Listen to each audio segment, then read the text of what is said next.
जान पहचान होती रहेगी। पहले काम की बात कर लेते हैं। अगले 10 दिनों में बहुत सारे लोगों का जीडीपीआई प्रोसेस है। तो सबसे पहले हम बात करेंगे ग्रुप डिस्कशन के टॉपिक की। ग्रुप डिस्कशन में आपको 10 to 15 टॉपिक्स दिए गए होंगे एंड आई होप कि आपने वो प्रिपेयर कर लिए हैं नॉलेज वाइज। उसको प्रेजेंट कैसे करना है हम उसकी बात करेंगे। नॉलेज में अब ज़्यादा डीप नहीं जाएंगे क्योंकि ज़्यादा टाइम बचा नहीं है। नॉलेज के लिए बस एक सजेशन दे सकता हूँ कि जो वो 15 टॉपिक्स हैं उसमें आप उसके 5 से 6 प्रोज और 5 से 6 कॉन्स ये प्रिपेयर कर लीजिए। वो आपकी नॉलेज के लिए ग्रुप डिस्कशन को क्रॉस करने के लिए इनफ होंगे। तो स्टार्ट करिए ऐसा इमेजिन करना। इस वीडियो को देखते देखते इमेजिन करिए कि आप अपने ग्रुप डिस्कशन राउंड में बैठे हुए हैं और आपके साथ आपके जैसे ही 10 to 15 और एप्लीकेंट्स भी आपके साथ एक ग्रुप डिस्कशन टेबल पे बैठे हैं। अभी आपको एक टॉपिक दिया जाता है जिसके बाद आपको 1 मिनट का टाइम दिया जाता है ये सोचने के लिए कि आप उस पर क्या बात करने वाले हैं। तो उस 1 मिनट में आपको ये अच्छे से समझ लेना है कि वो एक्चुअल में टॉपिक है क्या। अगर आपको थोड़ा सा भी डाउट रहता है तो जल्दी मत करना बोलने की कि मुझे फर्स्ट पॉइंट ही बोलना है ग्रुप डिस्कशन में।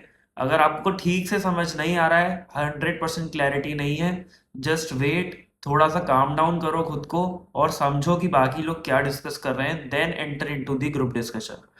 और अगर आपको पूरी तरीके से वो टॉपिक समझ में आता है, आपको वो नॉलेज है उस टॉपिक की, 100% श्योर हो, then you can lead and say your first point in your group discussion. जो बंदा फर्स्ट पॉइंट बोलता है उसको प्लस पॉइंट्स ज़्यादा मिल सकते हैं अगर उसने अच्छी डायरेक्शन दी ग्रुप डिस्कशन को। लेकिन अगर उसने टॉपिक को गलत समझा या फर्स्ट पॉइंट उतना स्ट्रॉन्ग या उतना वैलिड नहीं रखा तो वहां पर आपके कुछ मार्क्स डिडक्ट भी हो सकते हैं। तो इट्स सेफ कि आप सेकंड चांस जो आती है ग्रुप डिस्कशन में, जब कोई अपना फर्स्ट पॉइंट बोल चुका होता है उसके बाद उससे अग्री करते हुए या फिर एक न्यूट्रल टोन में उसको आप आगे लेके जा सकते हो। पूरे ग्रुप डिस्कशन में आपको कितने पॉइंट्स बोलने चाहिए? आइडियली 2 से 3 पॉइंट्स जो है वो इनफ होते हैं ग्रुप डिस्कशन के लिए। आपके पॉइंट्स काफी अच्छे रहे, it's a very good thing. But अगर आपको लगता है कि आप उतना इनपुट नहीं दे पाए अपने ग्रुप डिस्कशन में, तो नर्वस होने की बात नहीं है। जस्ट ट्राई कीजिए कि जो कंक्लूजन का पार्ट जब आता है तो कंक्लूजन के पार्ट में आपको चांस मिले। जैसे ही आपको वहां के पैनलिस्ट बोलते हैं now we can conclude, you should raise your hand a little bit and you can say sir I want to conclude. then you can start the conclusion with their permission what to do in conclusion properly.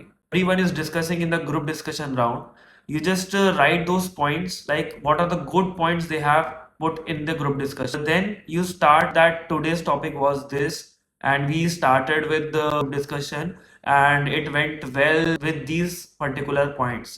Mention those points and give your point of view also. अभी उसमें आप करोगे कैसे best तरीका, सबके points आपने जो positive points, negative points, जो भी पॉइंट्स आपको अच्छे लगे वो पॉइंट्स में रखिए, जो वैलिड पॉइंट्स थे उनको रखिए। और स्टार्टिंग में अपना पॉइंट ऑफ व्यू बताइए कि जब ग्रुप डिस्कशन स्टार्ट हुआ था तो मेरी लर्निंग्स के अकॉर्डिंग मेरा पॉइंट ऑफ व्यू ये था, लेकिन जब मैंने सबके पॉइंट्स सुने तो मुझे लगा कि ये पॉइंट्स भी काफ़ी ज़्यादा इंपॉर्टेंट है और मुझे इनको कंसिडर करना चाहिए। और उन सबको कंसिडर करने के बाद मैं इस पॉइंट ऑफ व्यू तक आया हूँ कि इसको हमें इस विजन से भी देख सकते हैं।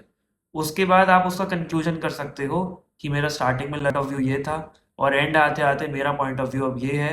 और ये इतना फ्रूटफुल डिस्कशन रहा कि मेरे को इससे ये सारी चीज़ें सीखने मिली। जब आप इस तरीके से एक पॉजिटिव वे में अपना ग्रुप डिस्कशन का कंक्लूजन देते हो तो उससे ये होता है कि आपका लर्निंग और आपका पॉजिटिव माइंडसेट रिफ्लेक्ट होता है। अभी आप खुद सोचिए, अगर वैमनीकॉम में आपको 10 to 15 टॉपिक्स दिए गए हैं ग्रुप डिस्कशन के पहले से ही, तो ये फॉर श्योर है कि वो आपकी नॉलेज नहीं देखना चाह रहे। वो देखना चाह रहे हैं कि आपका कॉन्फिडेंस लेवल कितना है और आपकी कम्युनिकेशन स्किल्स कैसी है। तो उसके लिए आपको जो चीज़ें करनी है वो ये है कि कम्युनिकेशन स्किल बेटर दिखाने के लिए आपको ये करना है कि अगर आपका कल या परसों या इस वीक में कभी भी अब आपका ग्रुप डिस्कशन और पीआई राउंड है, उससे पहले आप मिरर के सामने खड़े होके अपने टॉपिक्स के प्रोज एंड नेगेटिव सब बोलें और ऐसा इमेजिन करते हुए बोलें कि आप किसी से डिस्कस कर रहे हो। उससे क्या होगा, आपकी इंग्लिश का फ्लो जो है वो अच्छा बना रहेगा। और जब आप अपने ग्रुप डिस्कशन राउंड या पीआई राउंड में जाओगे तो आप हैबिचुअल हो चुके होगे इंग्लिश को फ्लो में बोलने के लिए। ये पहले से प्रैक्टिस करने से ये होता है, जब हम अपने जीडीपीआई के राउंड में बैठे होते हैं तो वहाँ हम कंफर्टेबल फील कर रहे होते हैं क्योंकि वो हम पहले कई बार कर चुके हैं अपने घर पे। तो आप उतना नर्वस नहीं होगे जितना आप बिना इस प्रैक्टिस के जाओगे, तब आप नर्वस होगे। अगर आप ये प्रैक्टिस करके जाओगे तो आपको वहां पर एकदम नया कुछ नहीं लगेगा। आपको लगेगा कि हाँ, ये टॉपिक पे मैंने ये प्रोस बोले थे, उसने ये नेगेटिव्स बोले थे, अभी देखते हैं सामने वाला क्या बोलता है। उस अकॉर्डिंग आप अपने सेंटेंस फ्रेम करके उसको आगे लेके जा सकते हो। और आपकी अगर कम्युनिकेशन स्किल अच्छी दिखेगी, आपके अपने उस 5 से 6 पॉजिटिव पॉइंट्स तैयार किए होंगे और 5 से 6 नेगेटिव पॉइंट्स तैयार किए होंगे, तो आप वो जीडी बहुत इजीली और बहुत स्मूथली कैरी कर सकते हो। हम चलते हैं अपने पर्सनल इंटरव्यू की तरफ। पर्सनल इंटरव्यू के जो बेसिक क्वेश्चंस होते हैं, उसमें जो सबसे पहला होता है वो होता है टेल मी अबाउट योरसेल्फ। उसमें आपको अपना इंट्रोडक्शन देना होता है, जो आप स्टार्ट करोगे अपने नाम से। अपनी 10th 12th में अगर आपका कुछ अचीवमेंट है तो वो मेंशन करते हुए आप अपनी ग्रेजुएशन पे आओगे। मैं यहाँ पर एग्जांपल लूंगा बीएससी एग्रीकल्चर का, कि आपने बीएससी एग्रीकल्चर किया होगा तो उसमें आपकी क्या लर्निंग्स रही, आप वो भी मेंशन कर सकते हो। आपने कुछ अचीव किया हो वो भी मेंशन कर सकते हो। कोई पर्टिकुलर प्राइज आपने जीता हो, कोई टूर्नामेंट आपने जीता हो, वो आप मेंशन कर सकते हो। और उसके बाद अगर आपका रावे अच्छा गया है तो आप उसमें रावे को प्रॉपरली मेंशन कर सकते हो। अगर आपका फॉर एग्जांपल बहुत सारे लोगों का होता है कि हम अच्छे से रावे नहीं कर पाए, हमको रावे का अच्छा एक्सपीरियंस नहीं है, तो उस केस में आप अपने सीनियर का या किसी जूनियर का जिसने रावे अच्छे से किया है उसका रावे का एक्सपीरियंस पूछ सकते हो। और जब आप उससे रावे का एक्सपीरियंस पूछोगे, आप उसके थ्रू अपना आंसर फ्रेम करने की कोशिश करिए। ऐसा इमेजिन करिए जो एक्सपीरियंस आपके फ्रेंड ने, आपके सीनियर ने आपसे शेयर किया है उसके रावे का, वो आप ही हो, आपने ही वो रावे किया है, ऐसा इमेजिन करिए।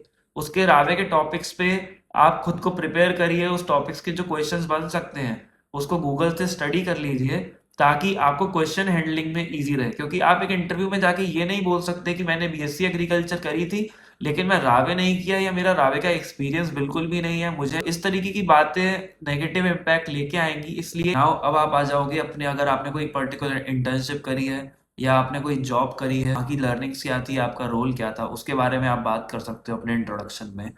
अब बात आती है, कुछ लोगों का गैप ईयर होता है। जैसे किसी का 12th के बाद गैप ईयर होगा ग्रेजुएशन से पहले, या फिर किसी का ग्रेजुएशन के बाद गैप ईयर होगा कैट एग्जाम में बैठने से पहले, या फिर इस इंटरव्यू से बैठने से पहले 1 या 2 साल का गैप ईयर होगा, विच इज़ वेरी नॉर्मल। इसमें डरने की या नर्वस होने की कोई बात नहीं है, ये आप बहुत ईजिली हैंडल कर सकते हो। पहले बात करते हैं 12th के बाद अगर आपका गैप ईयर है, तो ज़्यादातर बच्चों ने नीट की प्रिपरेशन या जेई मेंस की प्रिपरेशन करी होती है। तो उस एग्जाम्स की प्रिपरेशन की वजह से वो गैप आपके पास होता है। तो वो गैप कवर करने के लिए आप वहाँ पर आप नॉर्मली बोल सकते हो कि मैंने उसकी प्रिपरेशन करी, या आप ये बोल सकते हो कि मैं अपने फैमिली बिजनेस में था, या मैं ये पर्टिकुलर इंटर्नशिप कर रहा था, या ये पर्टिकुलर जॉब कर रहा था, इसलिए मैंने वो गैप लिया। तो बात करते हैं ग्रेजुएशन के बाद के गैप ईयर की। तो वहाँ पर अगर 1 ही साल का गैप ईयर है तो आप सिंपल ये भी मेंशन कर सकते हैं कि I was preparing for the CAT और सीमेट एग्जाम। पर अगर आपको वहां पर भी वो चीज़ नहीं दिखानी है कि मेरे को प्रिपरेशन के लिए गैप लेना पड़ा, आप वहां पर भी मेंशन कर सकते हैं कि मेरा फैमिली कुछ इशू था, मेरी हेल्थ इशू थी। या आप ये मेंशन कर सकते हैं सिंपली कोई फैमिली में बिजनेस है, आप उसमें इन्वॉल्व थे, आप कोई पर्टिकुलर इंटर्नशिप कर रहे थे। देन उस इंटर्नशिप पे बात करी जाएगी थोड़ी बहुत कि आपकी उससे क्या लर्निंग रही, आपका रोल क्या था, कौन सी ऑर्गेनाइजेशन में करी। अगर वो लोकल कोई आप ऑर्गेनाइजेशन थी तो उसके बारे में थोड़ी डिटेल पूछी जाएगी। और एग्जाम्पल अगर लें, अगर आपने बोला है कि मैंने वर्मी कंपोस्ट फार्मिंग पे एक जगह पर काम किया है 6 महीने के लिए, तो आपसे उस पे भी क्वेश्चन पूछे जाएंगे कि वर्मी कंपोस्ट फार्मिंग क्या होती है, आप उसका सेटअप कैसे लगा सकते हो, और उसकी मार्केट क्या है, और उसको बनाने का प्रोसेस क्या है, उसके क्या क्या बाय प्रोडक्ट्स होते हैं। ये सब बेसिक क्वेश्चंस आपसे पूछे जा सकते हैं। इसके बाद जब टेल मी अबाउट योरसेल्फ में आप सब कुछ बता देते हैं, आप उसको एंड कर सकते हैं विद योर हॉबीज कि मेरी ये हॉबीज है। लेकिन एक चीज हमेशा याद रखना कि एक तो आपको हॉबी हमेशा प्रिपेयर करनी ही है। अगर आप इंट्रोडक्शन में मेंशन नहीं भी करते हैं तो भी सिंपली वो आपसे पूछ सकते हैं कि आपकी हॉबी क्या है। जो जो भी आप इंट्रोडक्शन में बोलेंगे उस पे क्रॉस क्वेश्चंस इस तरीके से आ सकते हैं। उसके बाद अपनी हॉबीज के साथ वेल प्रिपेयर्ड रहना है। नाउ जब आपका इंट्रोडक्शन पार्ट खत्म हो जाएगा, अगर आपने इंट्रोडक्शन में कोई इंटरेस्टिंग एलिमेंट छोड़ा है तो वो आपसे उस पर ही डिस्कस करते रहेंगे और आपका इंटरव्यू पूरा हो सकता है। तो बेसिक सा इंट्रोडक्शन अगर आपने दिया है तो वो आपसे क्वेश्चंस पे आएंगे, why ABM, why you are choosing ABM over MSc agriculture. उसमें आपको अपने थॉट्स लगाना है कि आपके इंट्रोडक्शन या फिर आपकी पर्सनैलिटी के साथ एबीएम क्यों ज्यादा जा रहा है, आपको ऐसा क्या सीखना है जो आपको एबीएम में मिल पा रहा है और एमएससी एग्रीकल्चर में नहीं मिल सकता। एक क्वेश्चन आपसे ये पूछा जा सकता है कि आपके फेवरेट सब्जेक्ट्स क्या रहे हैं बीएससी एग्रीकल्चर के। अगर ये क्वेश्चन आता है तो बेसिकली आप जो भी सब्जेक्ट बोलेंगे उस पे आपसे क्वेश्चंस पूछा जाएगा। अगर आप एग्रोनॉमी बोलेंगे तो आपसे एग्रोनॉमी के बेसिक क्वेश्चंस पूछे जाएंगे। तो इस तरीके से आप अपना एक या दो फेवरेट सब्जेक्ट्स बताइएगा जिसमें आपकी स्ट्रॉन्ग कमांड हो, जिसपे आप क्वेश्चंस हैंडल कर पाए। क्वेश्चंस काफी बेसिक ही रहेंगे, लेकिन आपको उसकी नॉलेज अच्छे से होनी चाहिए, आपको टू द पॉइंट आंसर उसका आना चाहिए। इंटरव्यू में क्वेश्चन ये भी आ सकता है आपके लिए कि आप जिस भी पर्टिकुलर इंस्टीट्यूट के इंटरव्यू में हैं, उनके जो कॉम्पिटिटिव कॉलेजेस हैं, जो ऑलमोस्ट सेम लेवल के कॉलेजेस हैं, जैसे अगर हम एग्जांपल लें नियाम, वैमनिकॉम और नाम का, तो अगर इन तीन कॉलेज में से आप किसी पर्टिकुलर कॉलेज का इंटरव्यू दे रहे हैं, तो वो आपसे ये पूछ सकते हैं कि अगर आप इन तीनों कॉलेजेस में सेलेक्ट हो गए तो आप किस इंस्टीट्यूट को सिलेक्ट करेंगे। तो उसमें आपको पर्टिकुलरली इंस्टीट्यूट के इंटरव्यू में बैठे हैं उसका ही नाम लेना है, और उसके बाद आपको उसको क्लैरिफाई करना है कि आपके लिए वो पर्टिकुलर इंस्टीट्यूट क्यों अच्छा है। अगर आप एमनीकॉम की बात कर रहे हैं तो आप उसमें बोल सकते हैं कि यहाँ का स्ट्रॉन्ग एलुमनाई बेस है। अगर आप नियाम की बात कर रहे हैं तो आप वहाँ पर उनकी वेबसाइट जाके उसका एक स्ट्रॉन्ग एलिमेंट जो आपकी पर्सनैलिटी के साथ अलाइन होता है, जो आपने इंट्रोडक्शन दिया उसके साथ अलाइन होता है, वो मेंशन करते हुए बोलना है कि मैं ये इंस्टीट्यूट सिलेक्ट करूंगा। अभी एक क्वेश्चन ऐसा होता है जो अगर आप प्रिपेयर कर लेते हो तो उसका आंसर आप मल्टीपल क्वेश्चंस में फिट कर सकते हो। अगर आपसे वो पूछते हैं कि आपका करियर गोल क्या है, तो नेक्स्ट 5 ईयर का आपका गोल क्या है एंड नेक्स्ट 10 ईयर का आपका गोल क्या है, इसका आंसर फ्रेम करने के लिए आपका माइंडसेट ऐसा होना चाहिए कि मैं अभी एबीएम कर रहा हूँ तो इसके बाद मैं जॉब करना चाहता हूँ, ऐसा आपको प्रेजेंट करना है। अगर आप बोलेंगे कि मैं एबीएम करने के बाद मेरा जो फैमिली बिजनेस है उसमें जाना चाहता हूँ, वो एक बहुत ज़्यादा पॉजिटिव इमेज आपकी नहीं बनाएगा।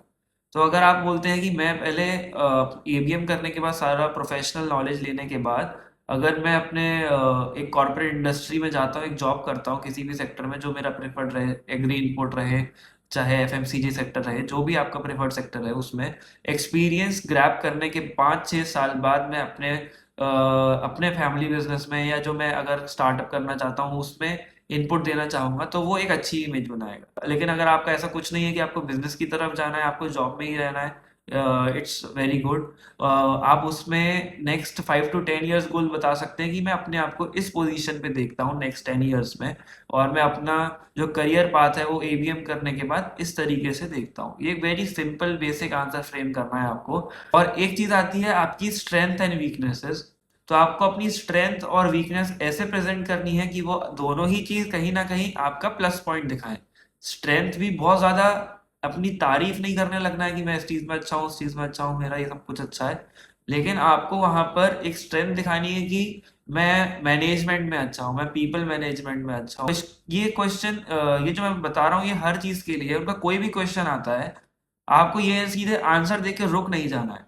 जैसे अगर उन्होंने पूछा आपकी स्ट्रेंथ क्या है और आपने बताया कि मेरी स्ट्रेंथ है कि मैं पीपल मैनेजर अच्छा हूँ, तो यहाँ पर आपका आंसर खत्म नहीं होना चाहिए। इसके बाद आपका आंसर ऐसे बढ़ना चाहिए कि फॉर एग्जाम्पल मैंने जब मैं अपनी ग्रेजुएशन में था मेरे पास ऐसा टास्क आया था, मैंने वहां पर ऐसा ये प्रोग्राम कंडक्ट कराया था जिसमें मेरे नीचे 5 लोगों की टीम या 10 लोगों की टीम थी, जिनको मैंने मैनेज करके वो पूरा जो टास्क था वो कंप्लीट किया था, वो प्रोग्राम हमारा सक्सेसफुल रहा था। इस तरीके से अगर आप एक एग्जाम्पल देते हुए अपना आंसर रखते हो तो आप एकदम 1 और 2 वर्ड बोलते ही कि मेरी ये स्ट्रेंथ है, पीपल मैनेजर हूँ, सिर्फ इतना बोलते ही अगर आप रुक जाओगे तो वो एक नेक्स्ट क्वेश्चन पे जाएगा और एक कन्वर्सेशन बिल्ड नहीं हो पाएगी। अगर आप इंटरव्यू में एक कन्वर्सेशन बिल्ड कर पाओगे तो ही आपका इंटरव्यू अच्छा जाएगा और एक आपका पॉजिटिव इम्पैक्ट आएगा। अगर आप सिर्फ पीपल मैनेजर हूँ बोल के रुक जाओगे तो वो एक अच्छा स्मूथ इंटरव्यू नहीं है।